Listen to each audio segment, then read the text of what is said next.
She immediately was like, "Oh, hey, this is Steve's wife."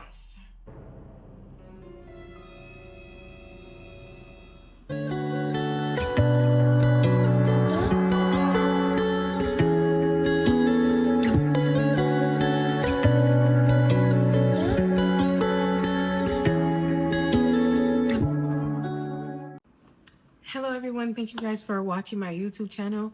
My name is Florence, and today we're gonna be doing a story time. So I'm gonna paint out the scenery for you guys. So I'm gonna explain to you guys how I met this particular person, to how the issue itself overlapped, like me finding out that he was in a situation or whatever. So this was the year of 2018, I believe. I was either a freshman or sophomore in college. And I went to a college out in Maryland that's pretty far out. And I ended up meeting, we're going to give him the name Steve. I ended up meeting Steve through my late cousin, may his soul rest in peace. And we're going to give him the name Gang. I don't know. I just chose that name. I honestly don't know why. So this was the year of 2018. Gang was throwing a surprise birthday party for his best friend. We're gonna give his best friend the name Ben, for Ben. So at this time, my best friend and I, which I will be giving her the name Bestie, were at the house. This was during the day, I believe maybe like 4 p.m. Gang was telling me like, "Oh, I have a friend coming by. His name is Steve." Now remember, Steve is the guy that I was dealing with, that I was in the situation with. So Gang told me like, "Oh, yeah, the guy Steve, he's coming. Like, I think he has a crush on you. I think he likes you or whatever."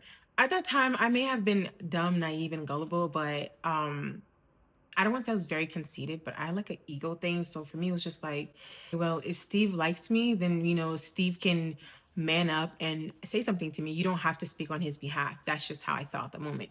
So I remember we were in the on the dining table, kind of planning out, who's going to go and buy what, who's going to be serving what drinks. Cause my bestie and I were supposed to be the one hosting the party that night, meaning we were going to be kind of like the bottle girls serving the visitors that were going to come.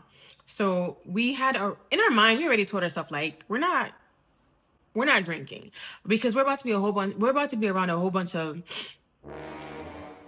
grown African men. Me being African, you guys already know. Grown men with liquor in their system, yeah, that don't mix. And we're young. We're like fresh meat. So we're young and we honestly didn't want to deal with that.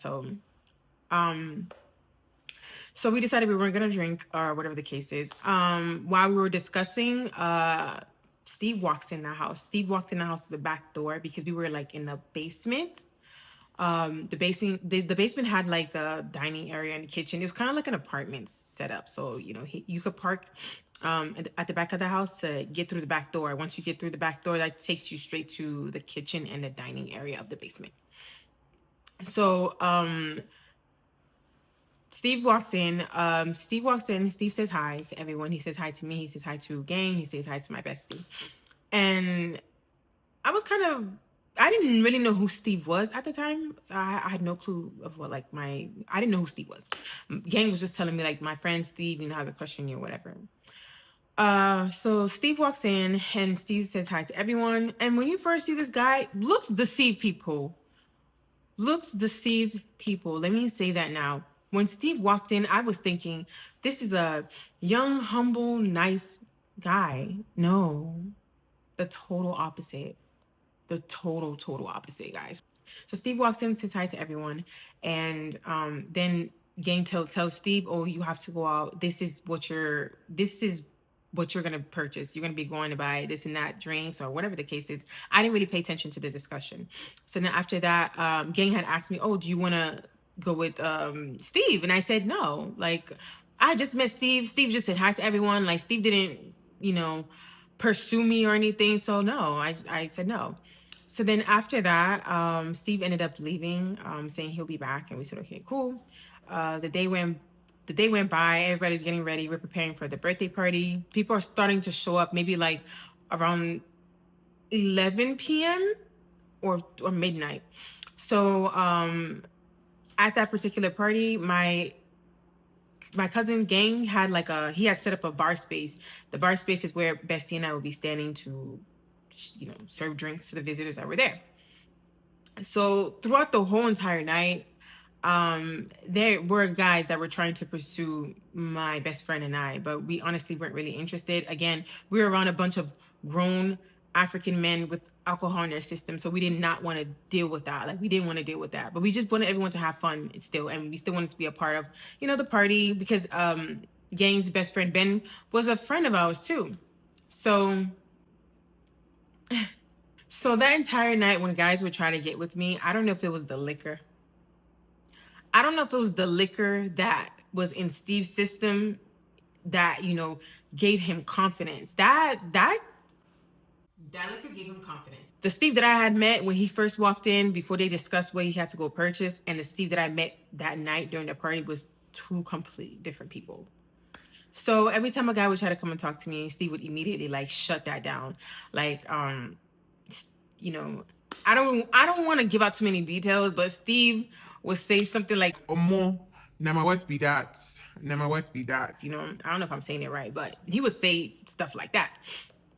And then guys would make jokes about it, but again, the guys that were there honestly did not care. They still were trying to pursue me, but every time they got in my face, Steve made sure that he shut that down. He made sure it was shut off quickly. So the night went on. Steve was still flirting, but he didn't ask for my number that night. So, and neither did I. I didn't even think about giving him my number as well too. I just thought honestly it was probably a flirt or whatever the case is, and he's had liquor in his system.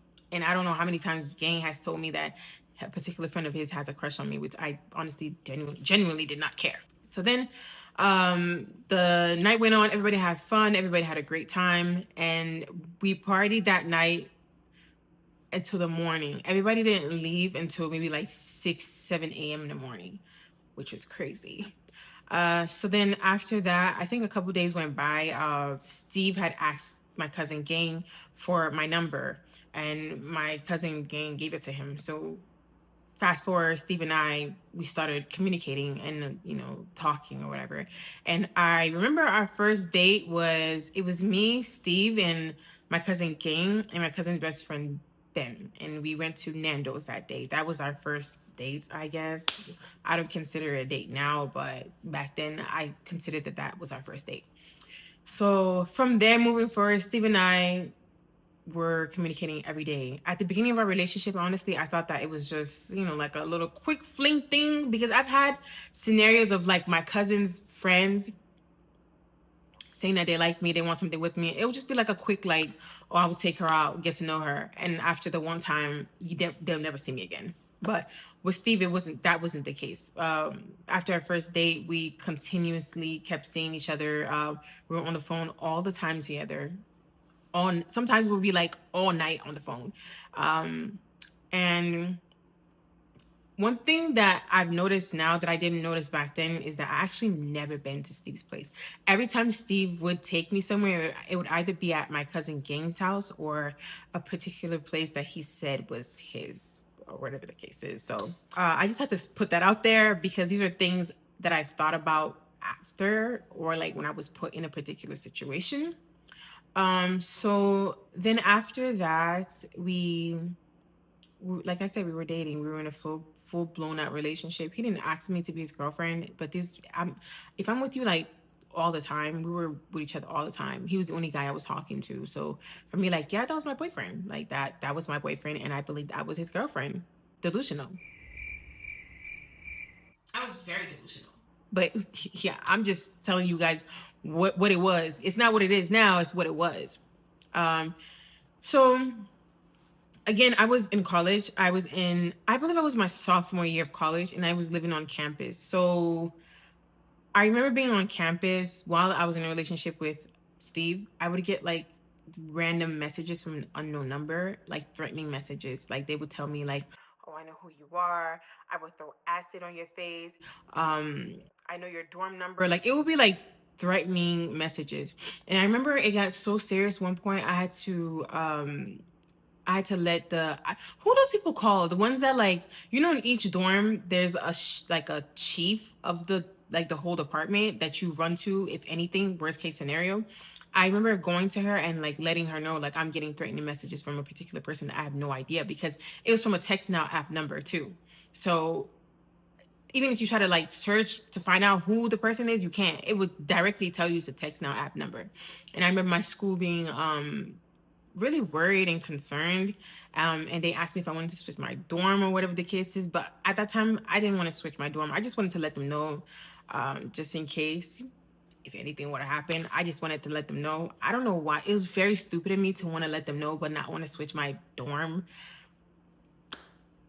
Young and dumb, like I said. So it got so bad that Steve, I had to tell Steve, like, I started to tell Steve, like, I'm getting text messages from an unknown number. Like, they're threatening me, telling me they'll put acid on my face. I think at first he thought I was lying. Honestly, I feel like he thought I was lying, or if he thought I was being delusional or making stuff up. But he used to come pick me up from my campus when school was over, when I didn't have any more classes, so we could spend like the weekend together. So I remember one time he came to pick me up, and I remember us driving back to his friend's place. I remember showing him the message, and he was just asking me like, "Oh, are you sure this is not like, somebody who you're messing with that found out that you and I are together and they're trying to scare you?" At first I was just like, "No, like, that's not the case. That's definitely not the case, because you were the only guy that I was dealing with at that particular time."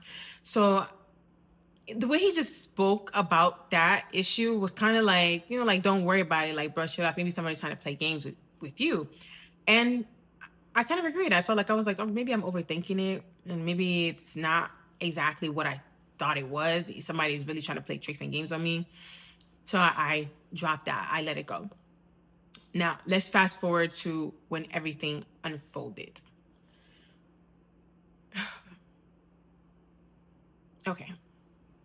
So this day was, I remember this day like it was yesterday. I remember this scenario so vividly. My father was supposed to be traveling that particular day.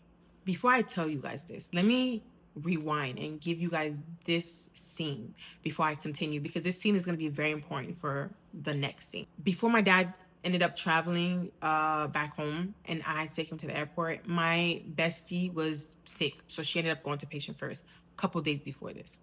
And we have this thing on, like, we didn't play with when it came to health, because we're in college and we've heard so many stories about people catching, like, herpes, and we didn't want to play with that. So we got tested regularly. But this particular day, my bestie was sick. I remember she was sick, and she wanted us to go to patient first. And we went to patient first. I'll be in the room with her because, again, that's my bestie. So everything the doctor's gonna tell her, I already know. Sorry, I already know. So I remember going with her, and I remember her being at patient first, and she wanted to do all her tests, herpes, chlamydia, HIV, all of that. She wanted to get it out the way since she was there. Even though that's not the reason why she was there. She was there because she really was feeling ill. But yeah. So since I was there with her, I decided to tell myself, like, I might as well just, get tested as well too. Because Bestie did not like Steve. So Bestie used to put so much doubts in my head about Steve that I felt so like, oh, let me just get tested, just in case. So I remember that day she got tested, and I ended up checking in too, so I can get tested as well too. I got tested for everything. If you know, patient first, usually you get your results. If you're good, you get your results like 3 days after. If it's bad, they'll give you a call. If it's good, you just get a message telling you to go to your portal. So you have access to those results like anytime. You can log in and go get your results. So I remember nobody from Patient First reached out to me. I was pretty much good. Like, it was consistent. I've never ever had an issue of catching an STD. So I've never had that type of issue. So I was good. That particular part was very important for the next scene. So fast forward to how everything unfolded. I remember taking my dad to the airport, and that particular time we lived in the DMV. So I won't tell you guys where specifically, but we lived in the DMV. And my dad had to catch his flight at JFK. JFK Airport is in New York. So I had to drive from the DMV to New York. And my aunt, my mom's younger sister, she lived in Philadelphia at that time. So when we left the DMV to drive to the airport, my dad had asked me to stop at my aunt's house in Philadelphia, so he can catch up with the family, eat there, and then we can continue straight to the airport. That particular time we were driving, it was me, my dad, and his late cousin. May his soul rest in peace. I'm gonna call him Uncle for the sake of the story. So it was me, my dad, and my uncle who we were driving. We got to Philadelphia, and when my dad was spending like quality time with the family and eating, Steve had called me. Steve and I were having like a regular freaking conversation, guys. Like, I didn't think anything of it. Like, I didn't think something was gonna happen after this because everything just was so good. Again, I was so in love. I was in love with that man. Now that I think about it, I'm just like, what the? But I definitely was in love with that guy. So, like I said, everything was smooth and sweet. Our conversation was great. Then before we end up the phone, like before we end the call, Steve starts to tell me like, "Oh, I'm mad at you."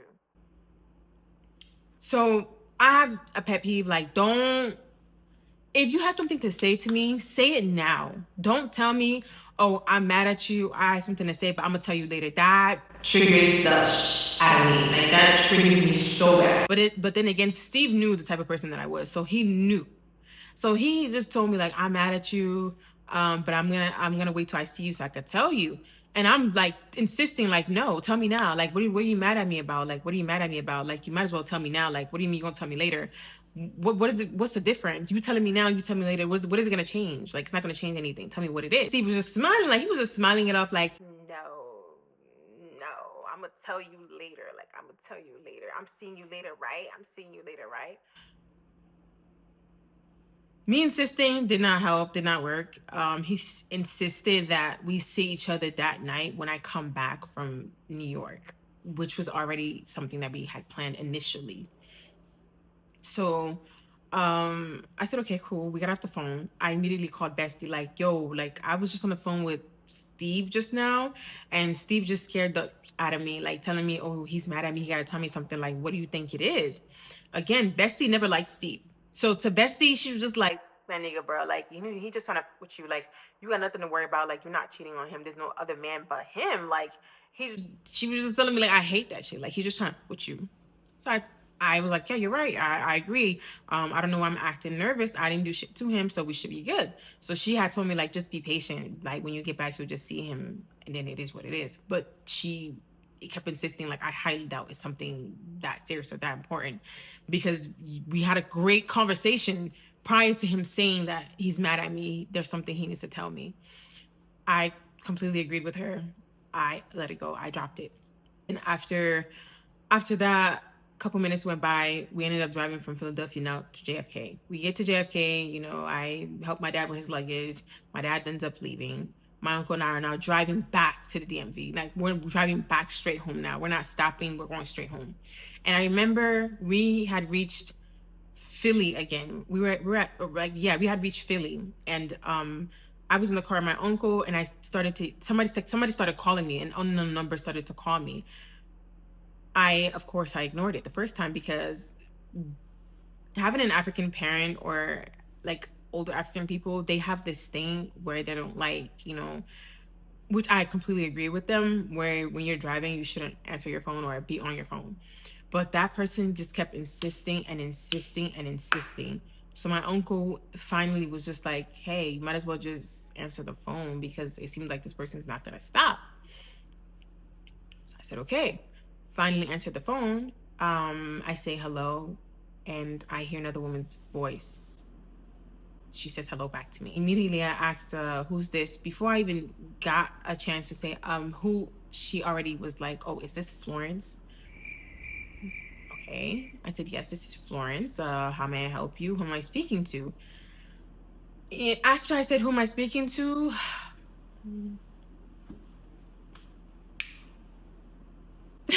She immediately was like, "Oh, hey, this is Steve's wife."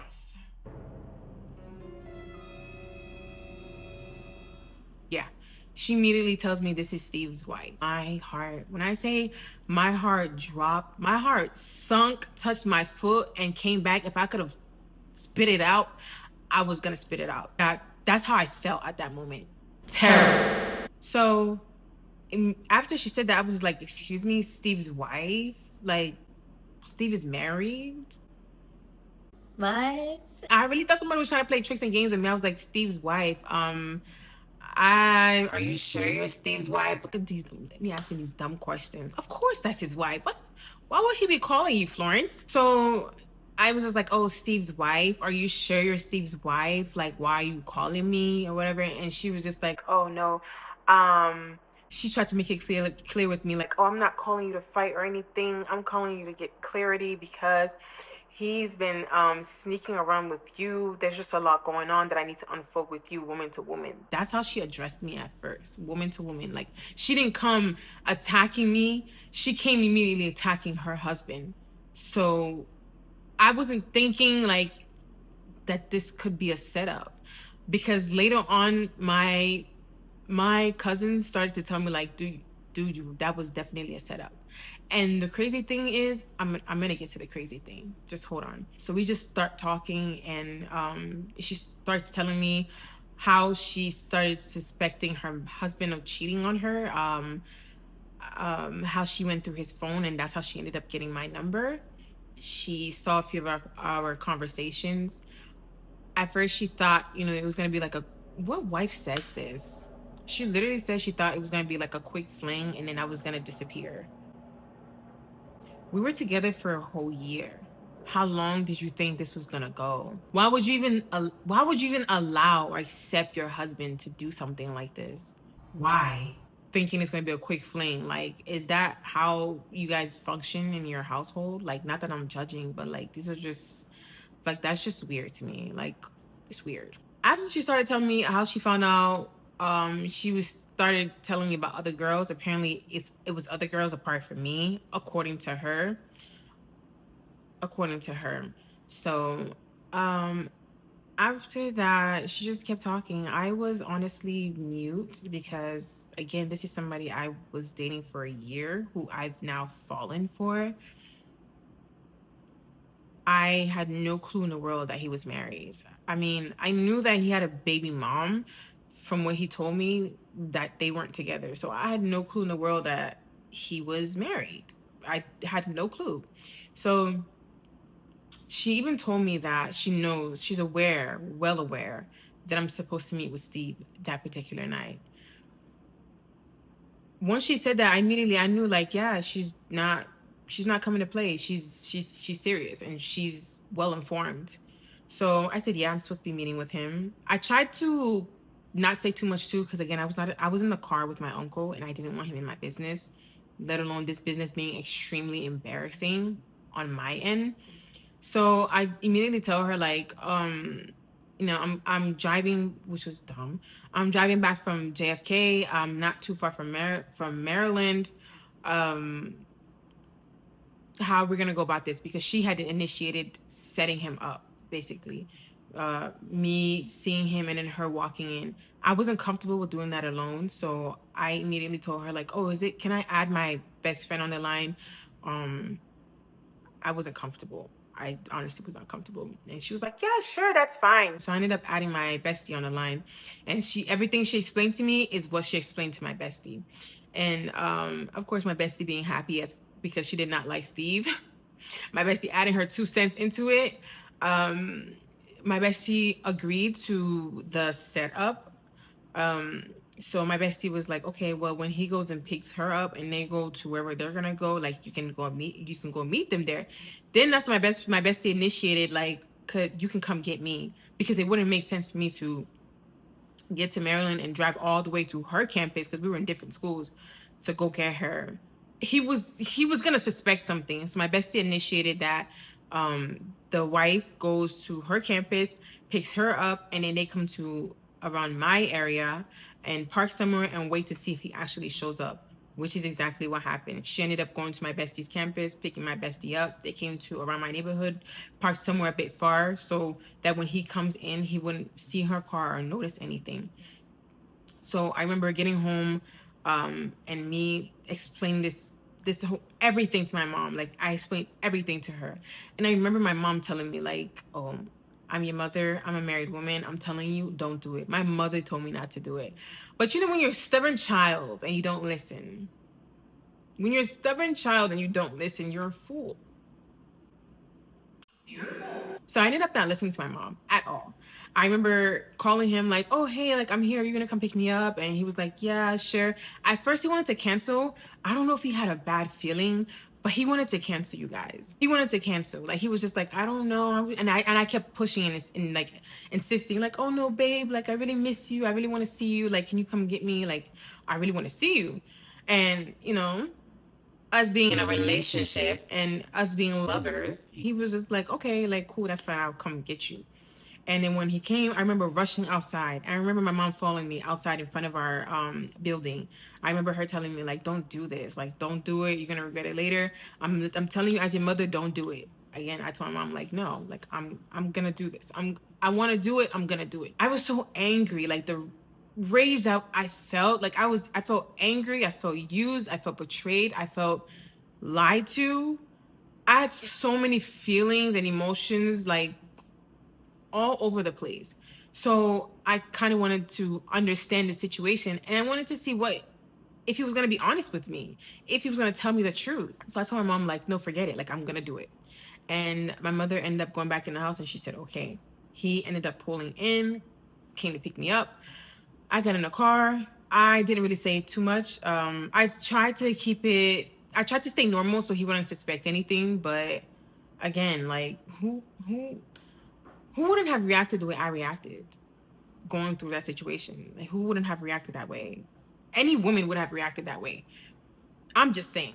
So when he started to ask like what's wrong, I started to like, try to act normal, like, "Oh, nothing, like nothing, everything's fine. Like I missed you." He said, "Okay." So then he told me like, "Oh, we're gonna go to your cousin Gang's house. From Gang's house, we're gonna go grab something to eat or whatever." And I said, "Okay, cool, that's fine." As he's telling me this, I'm texting Bestie like, "Oh, we're on the move. Did you guys move? We're going here." She's like, "Bet." And me and her shared locations too, so she already knew where I was going.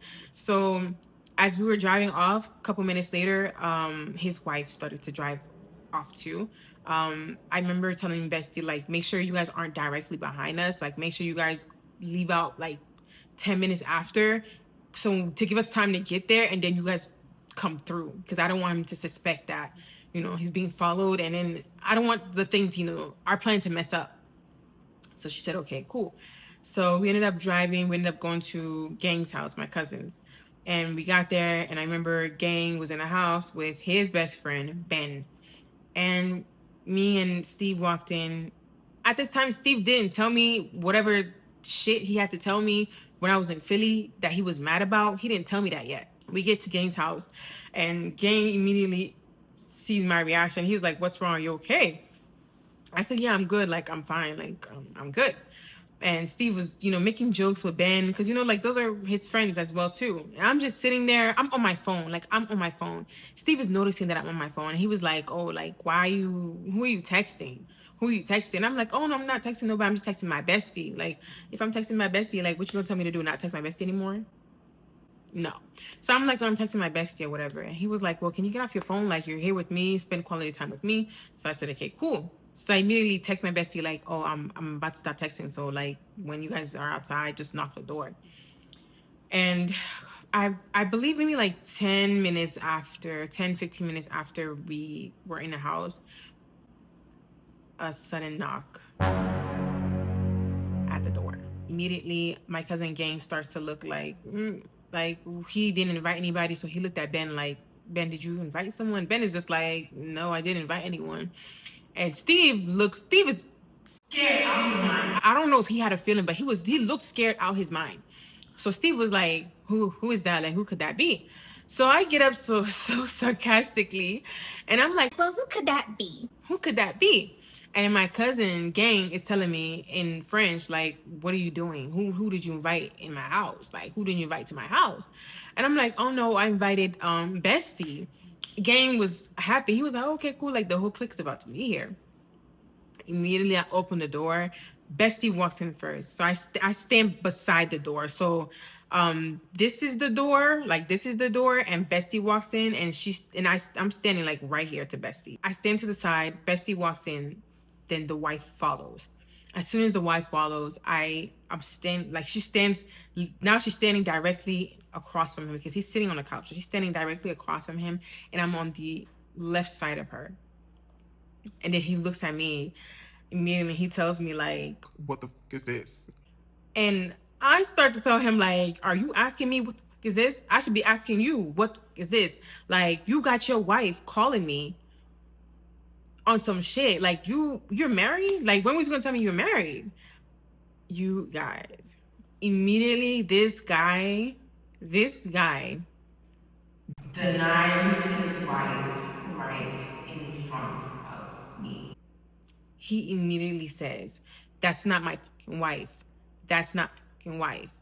The wife was embarrassed. Like, she didn't say it, but as a woman, I could see it in her face. Like, being denied by your husband in front of his mistress has to be one of the most embarrassing things any woman can go through in their life. So I felt for her, and I still feel for her in that situation.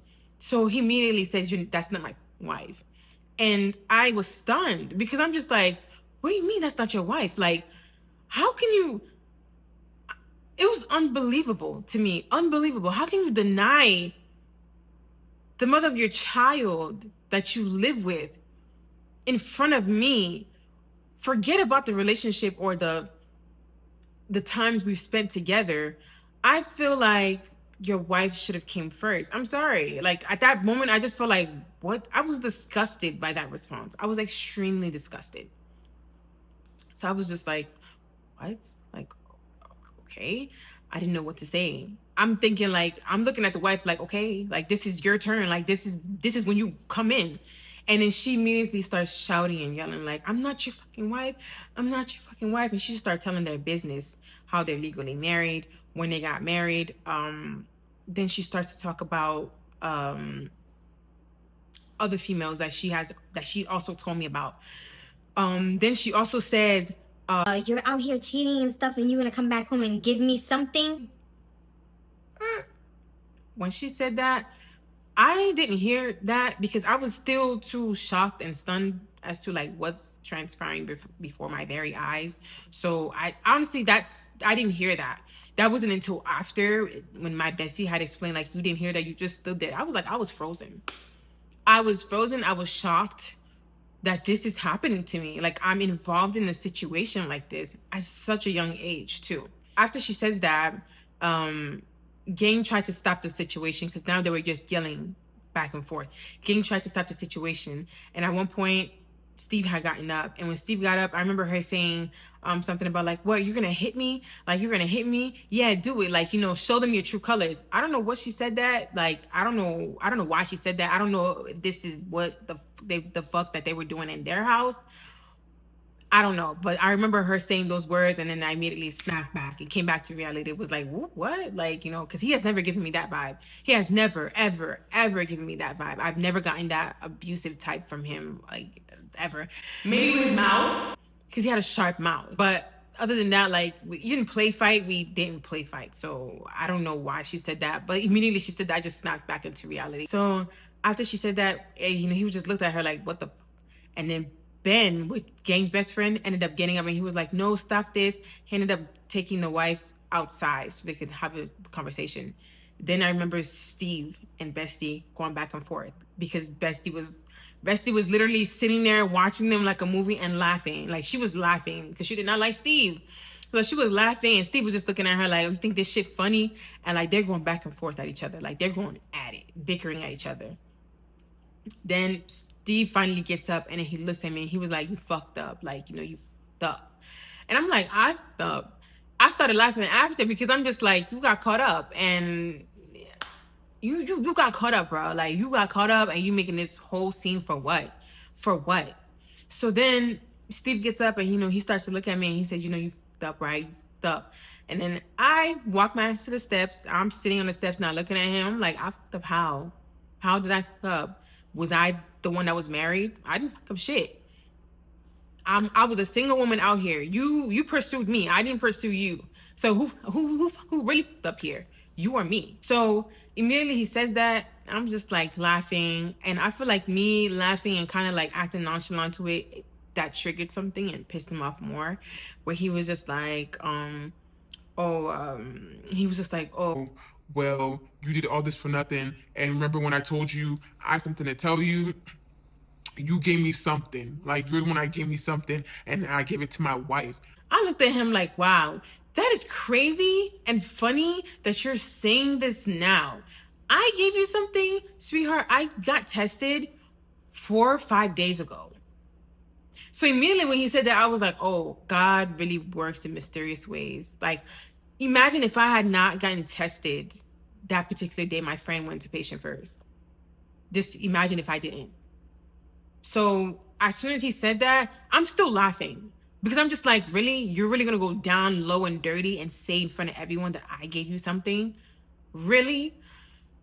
I just laughed it off. When he walked out, immediately my bestie did not like that. She was like, no, he tried to like, he tried to like say you gave him something, like he's the one out here thought and bopping, like, no, like you need to clear this shit now. So my cousin Gang immediately was like, oh, like what was that about? Like what he just said, like why did he say that? My cousin and I were very close. I was at his house almost all the time. So he didn't like that, hearing that from Steve. I didn't say anything. I immediately just took my phone out and logging into my patient first portal, pulling out my results, showing it to my cousin.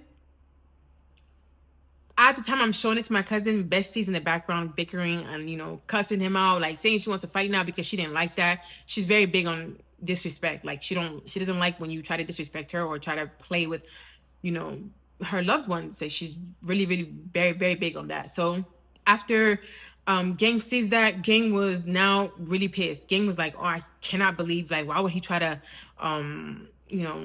bring my cousin down like that? Like, try to lie on her. He has no shame. I didn't want to get emotional then and there because again, I still loved this guy at that time. So for me, it was just like, you would go out of your way to, try to put dirt on my name. I was still thinking like, I'm supposed to be a woman that you claim to had loved and you still will go that low. But immediately when my bestie started to see that, I was getting tearful, she immediately told me like, don't cry. You didn't do nothing.